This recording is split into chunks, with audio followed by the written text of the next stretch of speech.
नमस्कार, Radhe Radhe. RS official academy YouTube channel पे आपका हार्दिक स्वागत है।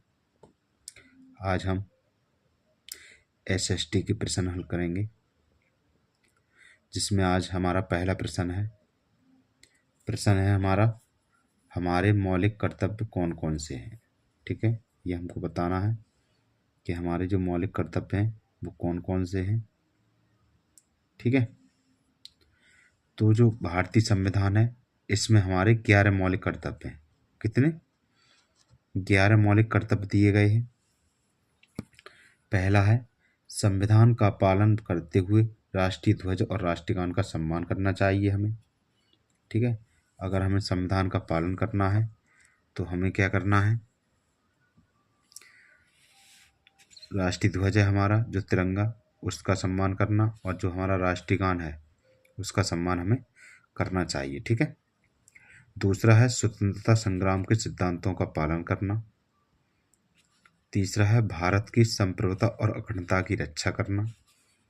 चौथा है जब आह्वान किया जाए देश की रक्षा करें, राष्ट्रीय कर्तव्य का प्रदान करें। अर्थात जब आपसे कुछ देश में समस्या हो रही है तो अपने देश की रक्षा करनी चाहिए हमें। पांचवा है भाईचारे की भावना, अर्थात हमें एक दूसरे के साथ मिलकर रहना चाहिए, लड़ाई झगड़ा नहीं करना चाहिए, भाईचारे की भावना से रहना चाहिए। अगला है मिश्रित संस्कृति को जीवित रखना। जो हमारी संस्कृति है, जो हमारी परंपरा है, उनको हमें अपने जीवित रखना चाहिए। जैसे हमारी पहले परंपराएं थी वैसे ही हमें रखनी चाहिए। सातवां है प्राकृतिक पर्यावरण की रक्षा करना। जो हमारा पर्यावरण है, एनवायरनमेंट है, ठीक है, इसकी हमें रक्षा करनी चाहिए। देखो, वायु प्रदूषण होता है वो हमारी वजह से होता है, जल प्रदूषण होता है वो भी हमारी वजह से होता है, तो हमें ये देखभाल की करना चाहिए जिससे हमारा पर्यावरण प्रदूषित ना हो। आठवां है वैज्ञानिक सोच विकसित रखना। वैज्ञानिक क्या है? नई नई तरह की सोच रखना जिससे हमारे आने वाली पीढ़ियां संभल के चल सकें। अगला है उत्कृष्टता के लिए प्रयास करना। 10वां सार्वजनिक संपत्ति को सुरक्षित रखना। जो संपत्ति है उसको हमें सुरक्षित बनाए रखना चाहिए। और लास्ट हमारा है सभी माता पिता और अभिभावकों की जिम्मेदारी है कि वे अपनी 6 से 14 साल के बच्चों को स्कूल भेजें। ठीक है, जितने भी माता पिता हैं, बच्चों के और अभिभावक हैं, इन सभी की क्या जिम्मेदारी है? अगर कोई बालक 6 से 14 वर्ष का हो गया है उनके परिवार में या उनके घर में, तो उस बालक को स्कूल भेजना चाहिए। ठीक है, ये हमारे 10 मौलिक कर्तव्य हैं जो इस वीडियो में बताए गए हैं। अगले प्रश्न पे चलते हैं। अगला प्रश्न है मौलिक अधिकार किसकी निरंकुशता पर रोक लगाते हैं। जो हमारे मौलिक अधिकार हैं किस पर रोक लगाते हैं? तो जो मौलिक अधिकार हैं, क्या चीज?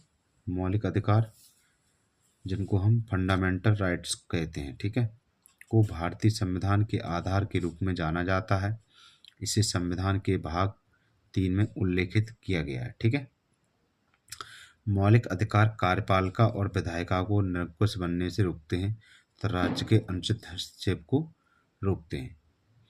ठीक है, भारतीय संविधान में प्रदत्त मौलिक अधिकार, पहला अनुच्छेद है इसमें 14-18 समानता का अधिकार दिया गया है, जिसमें अनुच्छेद 19-22 स्वतंत्रता का अधिकार दिया गया है, अनुच्छेद 28-24 शोषण के विरुद्ध अधिकार दिया गया है, अनुच्छेद 25 से 28 धार्मिक स्वतंत्रता का अधिकार दिया गया है, अनुच्छेद 29-30 संस्कृति और शिक्षा का अधिकार दिया गया है, अनुच्छेद 32 संवैधानिक उपचारों का अधिकार दिया गया है। ठीक है, समझ में आया? नंबर 1 दिया है मूल अधिकार वाद योग्य है, राज्य इस पर युक्त प्रतिबंध लगा सकता है। समझ में आया?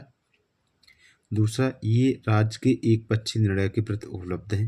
जो राज्य का हमारा एक पक्षीय निर्णय होता है इसके लिए हमेशा ये उपलब्ध है। इन्हें सर्वोच्च न्यायालय द्वारा सुरक्षा की गारंटी प्रदान की जाती है।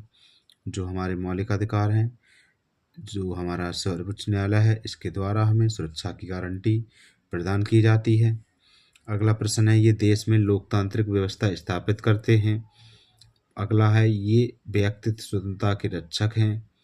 नंबर 6 दे रखा है देश में विधि के शासन को सुनिश्चित करते हैं। ये हमारे मौलिक अधिकार किस प्रसन्नता किसकी निर्भरता पर रोक लगाते हैं, तो ये हमारा ये प्रश्न है। ठीक है, इस आंसर को आप लोग ध्यान से देख लेना, बहुत ही सरल है, इसको आप लोग याद भी कर लेना। ठीक है, अगला प्रश्न है हमारा, चंद्र ग्रहण एवं सूर्य ग्रहण में अंतर स्पष्ट कीजिए। जो हमारा सूर्य ग्रहण होता है और चंद्र ग्रहण होता है, इसमें हमें अंतर बताना है। देखो, चंद्र ग्रहण कब होता है? जब सूर्य और चंद्रमा के बीच पृथ्वी आ जाती है। अगर कोई आपसे पूछे कि चंद्र ग्रहण कब होता है, तो आप बोलेंगे कि जब सूर्य और चंद्रमा के बीच पृथ्वी आ जाती है। जो हमारी पृथ्वी है, सूर्य है और चंद्रमा के बीच में आ जाती है, तो सूर्य की पूरी रोशनी चंद्रमा पर नहीं पड़ती है। किस पर नहीं पड़ती है? चंद्रमा पर नहीं पड़ती है, तो इसे हम चंद्र ग्रहण कहते हैं।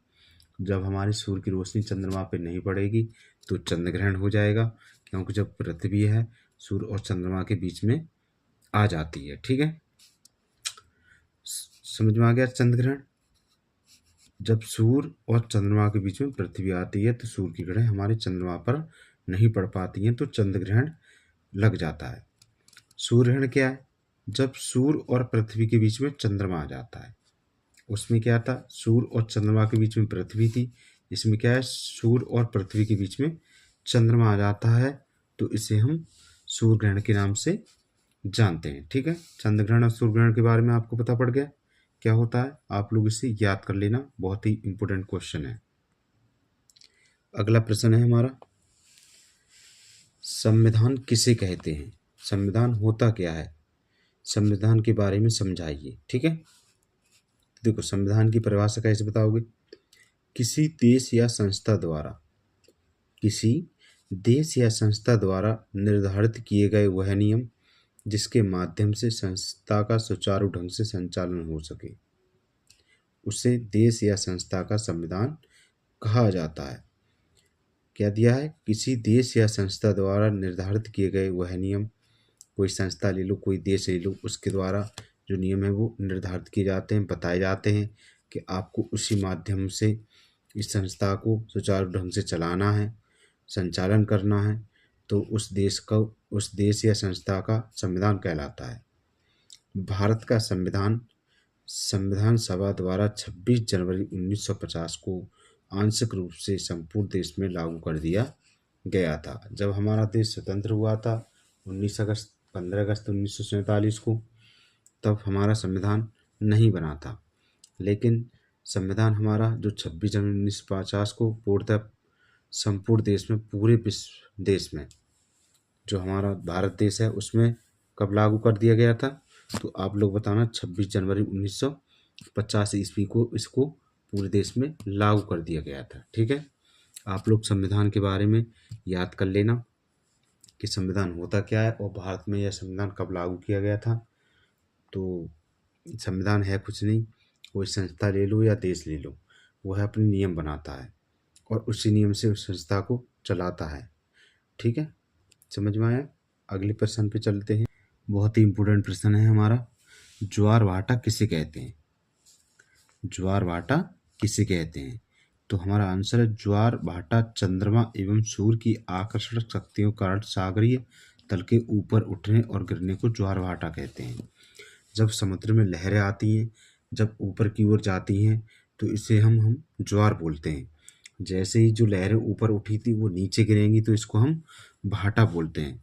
देखो, दिया गया है, सागरीय जल के उठकर आने बढ़ाने को ज्वार तथा सागरीय जल को नीचे गिरकर पीछे लौटने को भाटा कहा जाता है। ठीक है, आप लोग इसे याद कर लेना, ये आपने शायद क्लास 7th और 8 में पढ़ा होगा, ज्वार भाटा किसे कहते हैं, वो उसी में दिया गया है। ठीक है, आप लोग इसे याद कर लेना।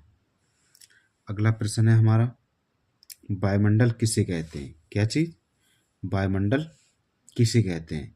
तो जो हमारी पृथ्वी है चारों ओर से वायु की घनी चादर से घिरी हुई है, जिसे वायुमंडल कहते हैं। जो हमारी पृथ्वी है जिस पर हम रहते हैं, वो क्या है? चारों ओर से वायु की घनी चादर से घिरी हुई है। पृथ्वी पर सभी जीव जीवित रहने के लिए वायुमंडल पर निर्भर हैं। जितने भी पृथ्वी पर जीव जंतु हैं वो सभी जीवित रहने के किस पर निर्भर है? वायुमंडल पर निर्भर हैं। यह हमें सांस लेने के लिए वायु प्रदान करता है एवं सूर्य की किरणों के हानिकारक प्रभाव से हमारी रक्षा करता है। जो वायुमंडल है हमें क्या है, सांस लेने के लिए हमारी सहायता करता है, और ये सूर्य की जो किरणें होती हैं, हानिकारक किरणें होती हैं, उसके प्रभाव से हमें हमारी रक्षा करता है। ठीक है, आज के लिए बस इतना ही। अगले भाग में फिर मिलते हैं, तब तक के लिए नमस्कार, जय हिंद।